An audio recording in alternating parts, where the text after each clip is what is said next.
Dober dan, gospa Drev. Pozdravljeni. Veseli smo, da boste z nami delili svoje izkušnje s tehničnimi pripomočki. Ste sicer uporabnica polževega vsadka. Katere tehnične pripomočke še uporabljate in zakaj? So iz liste tehničnih pripomočkov, ki jih subvencionira država? Tako je. Iz liste tehničnih pripomočkov redno podaja vlogo vsako leto za baterijo za polžev vsadek. Prav tako sem izkoristila subvencioniran nakup vibracijske budilke in računalnika. Vsi ti tehnični pripomočki so mi res izredno odlično pomagali v vsakdanjem življenju, v poslovnem svetu in pa seveda tudi v socialni vključenosti. Primer je na primer ta. Veliko let vse do študija, to pomeni od osnovne šole do študija, dokler predno je država omogočila nakup subvencioniranih pripomočkov, so me starši vsako jutro bujali. Ob nakupu vibracijske budilke mi je pa to omogočilo, da sem postala tukaj neodvisna od njih, samostojna. To je en banalni primer. Ali ste imeli kdaj kakšne težave pri pridobivanju določenega tehničnega pripomočka? Ne vem, papirologija, čakanje, denar? Kar se tiče teh izkušenj pri nakupu baterij in pa vibracijske budilke, je to zelo pozitivna izkušnja pri specializiranih trgovinah, kot je na primer AudioBM, Neurot, Videx. Recimo, če bi vedela, da moram nadaljnjih vsakih 5 let kupovati vibracijsko budilko ali baterijo, vem, kam se usmeriti. Imela sem pa slabo izkušnjo pri nakupu računalnika. Tabličnega računalnika, računalnik, telefon, tablični računalnik. Ampak to je bilo res 5 let nazaj. Šla sem v trgovino Big Bang, izbrala sem si določen računalnik, pristopila k pultu prodajalca in sem omenila, da bi rada plačala računalnik skupaj z vrednotnico. Seveda takrat prodajalci niso bili toliko ozaveščeni. In tukaj je malo dilema, če bi jaz bila popolnoma gluha, da bi rabila tolmača, da bi mogli razložiti, kaj to ta je vrednotnica. Smo pa na koncu po pol ure, 45 minut pregovarjanja dosegli, da sem uveljavila to vrednotnico. In to je bila malo dilema, to je bilo res 5 let nazaj, ker vsi prodajalci nimajo še te izkušenj.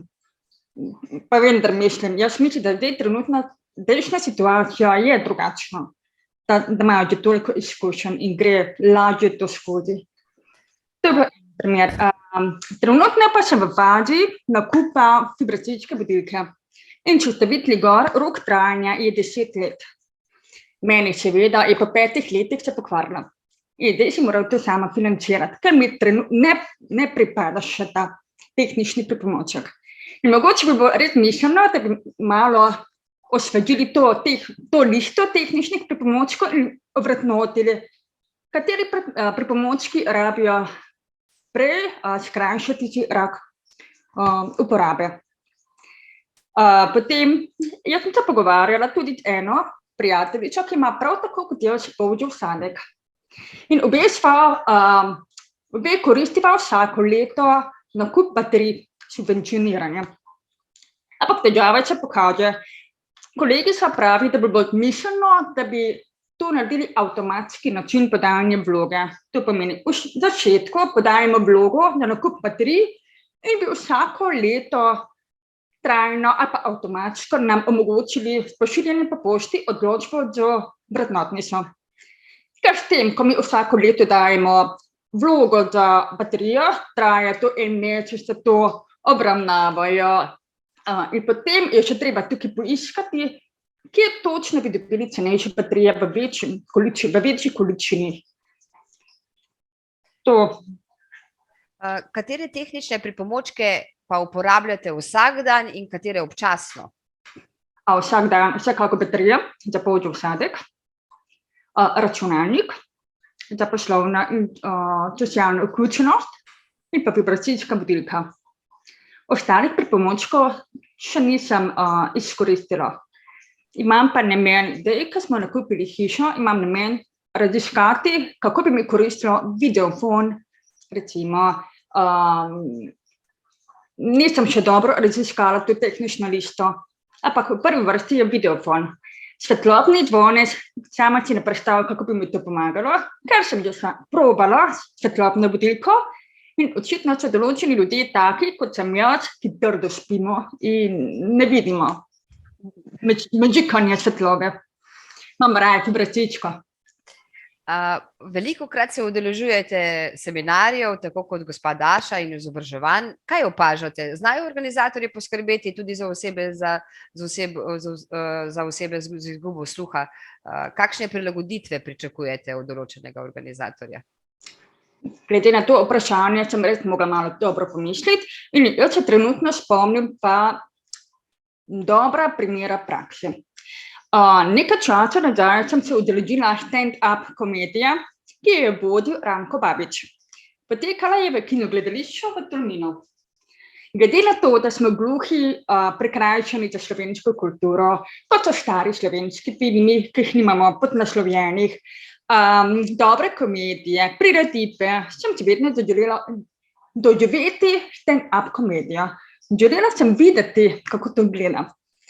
Ko sem vedela, da bo stand-up komedija Ranka Babiča, sem kontaktirala organizatorja in ga prosila, če lahko pokličem tolmačico za prevajanje. To pomeni, da bo tolmačica istočasno na odru skupaj z Rankom Babičem. In to seveda na svoje stroške in sem ji koristila vavčerje.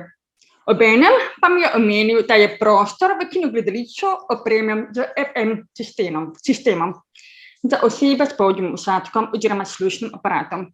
Takrat je pa moja prva izkušnja z FM, odkar imam polni usadek in sem kombinirala oba načina olajšanja komunikacije, to pomeni tolmač in FM. Od takrat pozitivne izkušnje sem začela hoditi redno na kakšne komedije, se udeležila raznih prireditev, tako da verjamem, da imajo kinogledališča opremljeno. Dobro odvočeno in opremljeno za osebe z izgubo sluha. Druga pozitivna izkušnja pa je bila nedavno na podjetniški delavnici za osebe z izgubo sluha, ki jo je organiziral inkubator Sežana v sodelovanju z Zvezo gluhih. Pozitivno sem bila presenečena nad delavnico, saj so z njo želeli spoznati, koliko je potrebno in kako pomagati osebam z izgubo sluha, da bi lažje razumeli.